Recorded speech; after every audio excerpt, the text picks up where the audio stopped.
do Rio Grande do Sul e do Brasil, né? São especialistas em comportamentos adictivos, os dois, na verdade, trabalham também com terapia cognitivo-comportamental, são médicos, psiquiatras também, e o nome deles é o mesmo, né? É Carlos e Carla. Então, Carla Bica e Carlos Salgado. Por favor, tenha bondade. Onde eu pego? Bom dia, é um prazer estar aqui mais uma vez, né? Já fomos convidados outras vezes, mas é um privilégio poder conversar sobre esse filme especificamente, né? Acho que é um filme que está muito bem feito, né? Ele traz, e me parece que está com a cara, né, do próprio Ney Matogrosso, ele coordenou, e são momentos importantes como qualquer filme, né? A criatividade do diretor, né, e o respeito à história. Como nós vamos fazer hoje uns comentários rápidos, o que me chama a atenção, claro que a gente nunca deve tentar achar algo na vida ou na pessoa, porque afinal de contas não é meu paciente, não foi meu paciente, e seria uma imperícia eu fazer uma coisa dessas. O que me chamou a atenção muito nessa história do desenvolvimento dele é que é uma vida pautada, se vocês perceberem, por valores pessoais, né? Então, apesar de toda a vida e todos os enfrentamentos que ele deu, ele tem valores pessoais. Nós podemos discordar muito da maneira que foi feito, mas com aquele pai, aquela estrutura do pai dele e o jeito que lidou com a história. Mas, no fundo, e nós temos que contextualizar com a época que isso aconteceu, era um jeito que as pessoas lidavam com seus filhos naquela época, né? Mas tem valores que são interessantes. Aquele pai que saiu, né, do exército quando a coisa começou a ficar ruim e que ele discordava. Se nós pensarmos, este é um valor parecido como nos momentos, aquele momento que o Ney Matogrosso saiu dos Secos e Molhados e disse, isso está errado, né? Então, se nós pensarmos, ele tinha um modelo pessoal de se afastar. E eu acho que se nós olharmos, ele é um cara que passou os anos 60, passou a ditadura, né? Nunca foi exilado, nunca foi expulso e fez o seu... Ele passou, né, toda a crise da AIDS, que ele estava no antro, né, de onde a doença atingiu. Ele passou, nós estamos com 80 e poucos anos, ele passou a epidemia do Covid e sobreviveu. Ele está passando todas essas últimas mudanças e ele sobreviveu principalmente às perdas, né? Perdeu muitos amigos, muitos amores, e ele está aí, ele está se mantendo. Então isso chama muita atenção. Ele é uma pessoa, um sobrevivente, um resiliente, e o que mais me chama são simplesmente... são os valores pessoais, que é muito que a gente vê que diferencia no uso de substâncias. Ele é um cara que teve a oportunidade de todas as drogas, todas as experiências que ele teve, mas ele deu um não, né? Ali pelo que dá da história dele, ele não usou cocaína, né? Então ele foi até um tanto e ele parou ali. Ele parou nos momentos de, como ele diz ali, eu tenho medo do mar, né? Eu tenho medo, não gosto muito do mar. Então, me parece, o Salgado talvez entenda mais até do que eu sobre isso, que parece que ele tem também uma coisa que a gente chama, ele tem muita busca de novidades, mas ele tem evitação de dano. Tem coisas que ele para e que ele diz não. E isso foi uma das coisas que a mãe ressalta, que ele é parecido com o pai. Vocês só fazem o que querem, o que não querem vocês não fazem. E isso faz muita diferença quando a gente pensa nessa exposição a riscos. Gente, ele é um privilegiado, né? Ele é alguém para a gente admirar, mas, me perdoe o que eu vou dizer agora, não é um modelo, né? Porque não é todo mundo que passa pelo que passou que sobrevive. A maioria das pessoas, como vocês veem, a maioria dos amigos ele perdeu. As pessoas tem jeitos diferentes de enfrentar essa vida e tem condições pessoais e corpo diferente. Ele é um cara que sempre fez exercícios, ele é um cara que sempre cuidou da alimentação, apesar da vida louca, apesar, né, das drogas, apesar de tudo isso. Ele tem os seus valores, ele seguiu os seus valores. Então, isso eu acho que é importante a gente diferenciar. São raras as pessoas que conseguem ter por isso que ele é ele.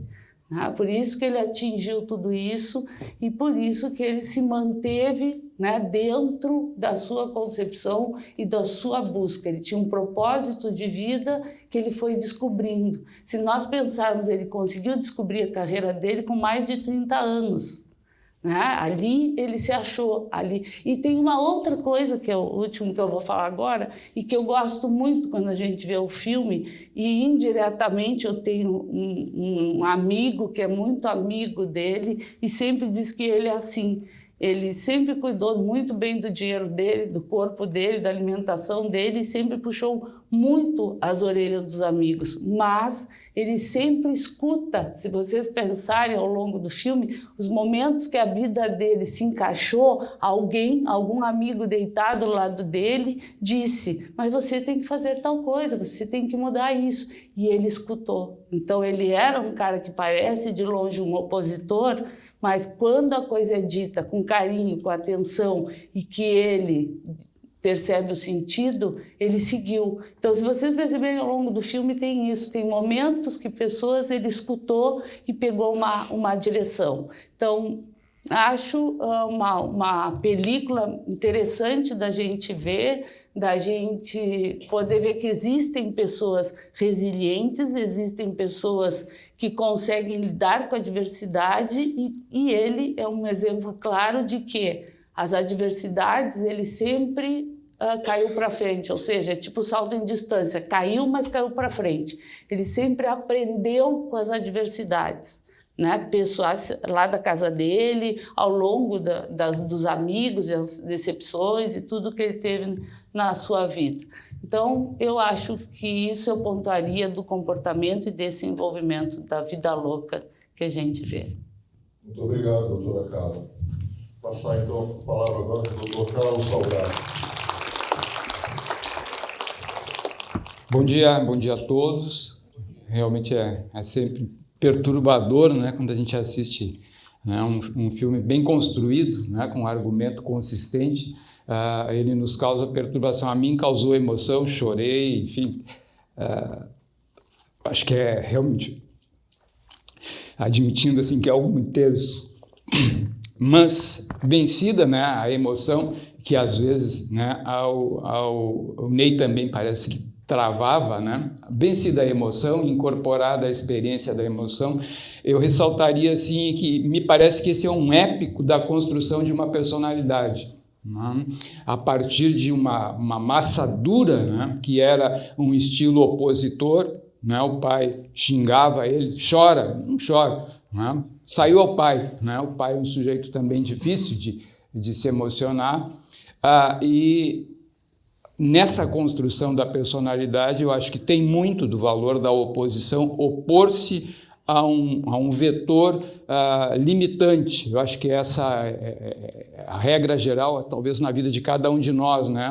Os vetores que seguram a gente têm de ser vencidos, a gente vence como pode, em parte, totalmente. Ele, sem dúvida, né, nesse sentido, um grande êxito, né, na tentativa de levar uma vida ao extremo da qualidade, à excelência, a um resultado exuberante que a arte dele nos mostra que de fato se confirmou. Então, é um épico da construção de uma personalidade. Interessante também ressaltar aquele esforço do pai de treiná-lo para a dureza, como, por exemplo, né, remar ali 1.500 vezes para encher a caixa d'água, algo que ele dá a entender, o filme dá a entender, que ele fez ao longo de toda a vida enquanto esteve junto ao pai, né, também forjou firmeza. Então, um desafio, a firmeza, a Carla lembrou da resiliência, né, para filtrar aquilo que poderia ficar na vida dele, e ficou, acima de tudo, um regramento ético, né, um regramento linear, que eu acho que transparece na vida desse artista, né, um sujeito que surpreende ainda pela linearidade, pela firmeza diante da vida e pelos posicionamentos que permitiram para ele, por exemplo, transitar por um período em que as polarizações ocorreram e fizeram com que muita gente tivesse que se recolher. Ele se expandiu em meio a um período muito difícil, anos 60, anos 70, períodos muito difíceis para a nossa cultura, né, para a ampliação da cultura, com uma atitude inusitadamente, persistentemente ousada, e que é de enfrentamento especialmente, me parece, da necessidade dele de se expressar. O artista tem de se expressar, e ele se expressou de todas as formas que estiveram disponíveis para ele, né? A atuação, o canto e a posição explícita dentro da vida musical que ele desenvolveu. Então, repito lá do início, né? Para mim esse filme é um épico da construção de uma personalidade, né? A partir de uma base de temperamento muito forte, que ele herdou do pai, um sujeito firme, capaz de recuar de um plano de vida profissional porque não estava de acordo com aquilo que era proposto. Talvez faltou ao pai resiliência para sobreviver, né, à vida de caserna, a vida militar dura daquela época, né, que fez com que muita gente se endurecesse da pior forma possível. O pai resolveu se recolher. E a mãe me parece uma figura nesse trânsito dele pela vida, né, de continência, né, algo importante na vida, do desenvolvimento de cada um de nós, alguém que fica junto, que não desiste e que é, acima de tudo, né, receptivo. E eu acho que a mãe foi capaz de ser receptiva àquele marido duro. Não sei dos outros filhos, né, mas em relação ao Ney não era fácil ser mãe de um sujeito como o Ney, como não é até hoje, né? Ela está viva, se não me engano, 102 anos, né? Faleceu recentemente, então, longeva também como ele, né? Herdou da mãe também a longevidade. Então, resumo aí pela terceira ou quarta vez, acho que se trata de algo admirável, né? Que é a construção épica de uma personalidade que não se dobrou, né? E o resultado está aí, com muito mais saúde do que seria de se esperar para a vida dura de artista que ele pintou para nós. Então, obrigado pela atenção de vocês e tomara que a gente possa debater.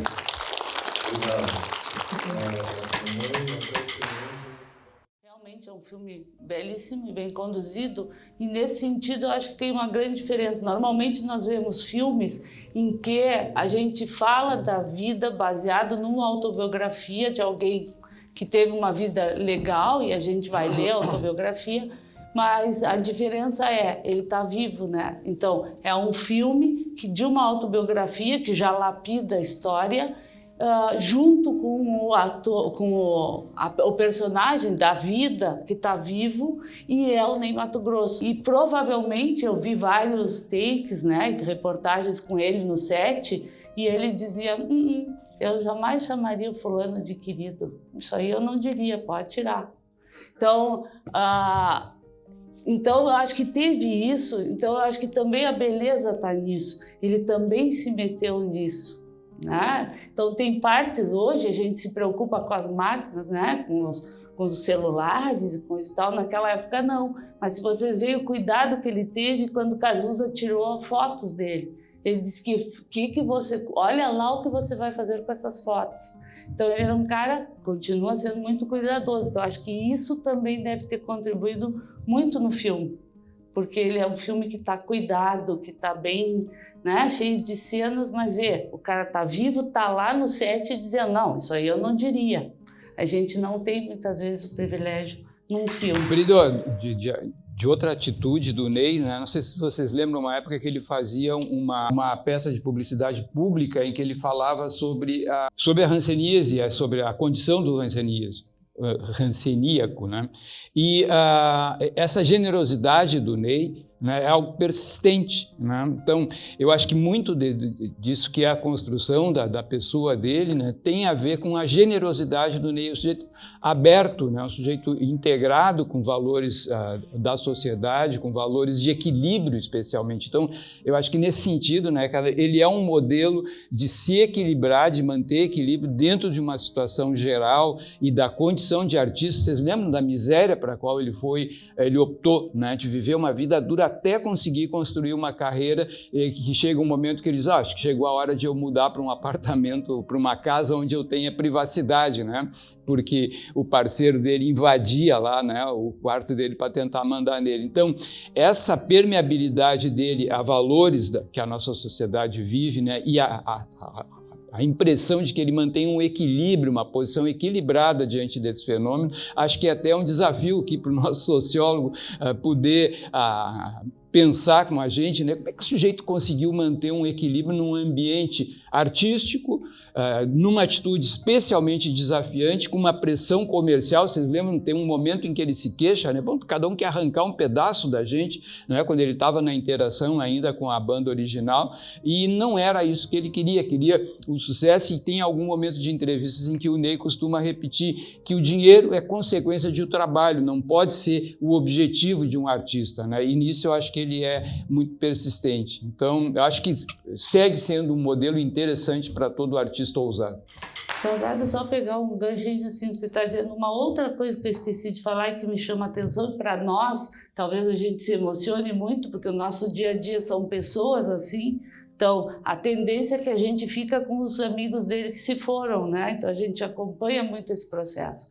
E uma coisa que chama atenção é o quanto ele foge dos relacionamentos tóxicos. Quando chega, ficou muito tóxico, ele sai e segue a vida. Isso chama muita atenção. Acho que assim ele se livrou do HIV, assim ele se livrou de várias coisas. Eu já fiquei, quando eu vi o filme, eu fiquei com outra sensação. Me chamou a atenção que ele foi para a aeronáutica para provar para o pai que ele podia ser o que o pai queria que ele fosse. No entanto, ele queria ser o que ele era. Né? Então, eu acho que ali independe disso. Eu acho que ele fez o caminho até se encontrar como ele queria, e eu acho que ele sabia o que ele queria ser era ser artista. Né? Então, assim, eu acho que não foi a sexualidade, não foi. Isso faz parte dele, da descoberta dele, da personalidade dele, como diz o Salgado. Eu acho que o que ele queria, que ele lutou e que ele nos mostra como chegar ao objetivo, quando se tem a meta, é ser artista. Ele achou o lugar em que ele poderia ser. Ele pegou os cavalos encilhados, ele começou pensando em ser ator. E aí os cavalos foram mostrando para ele qual era o dom. Então, nisso eu acho interessante, ele não ficou rígido. Ele aceitou que ele tinha uma voz maravilhosa. Ele não foi mais ator. Então, eu não sei, Salgado, o que tu acha? A propósito, né, tem um momento de reflexão dele junto com a mãe, né, e que ele pensa que, ele diz, né, que a autoridade mais dura que ele enfrentou foi a do pai. E me parece que isso volta, né, ao meu conceito aqui, né, de uma história épica, né, de um épico de formação da personalidade. Uma luta de um menininho para se constituir, né, num adulto consistente dentro de um campo que ele escolheu, que é da arte, né, um ambiente muito propício a incertezas, a inseguranças, e ele conseguiu se organizar desse jeito. E acho que muito da firmeza, do vigor, ele herdou sem dúvida do pai, né? O temperamento era igual ao do pai, não era só opositor, era de posições firmes, até para discordar e cair fora como ele caiu fora da banda. Em pleno sucesso, no pico do sucesso, ele saiu porque não se sentiu adequadamente confortável ali, ele queria mais espaço artístico. E uma coisa que eu gostaria de comentar, que eu esqueci, que até comentaste, lembra, vocês imaginam a carreira dele, se naquele dia ele tivesse aceitado botar aquela boina com a estrela, com a barba de Che Guevara. Vocês imaginam qual seria a história dele? Totalmente diferente. Então ele é um cara que teve uma boa tomada de decisão, ele tinha boas decisões, ele pensava para decidir. Então isso me aparece nessa tendência. Então eu vejo muito isso, que é o que a gente sente, né? Parece que ele é um inconsequente, mas eu acho que ele fez muito por aquela época do país, que muitos outros estavam fora do país sem poder falar. Ele dava um jeito de vencer as barreiras. Então, acho que isso também, que tu comentaste, eu acho que é importante a gente ver que tem outras maneiras da gente fazer as nossas guerras, né?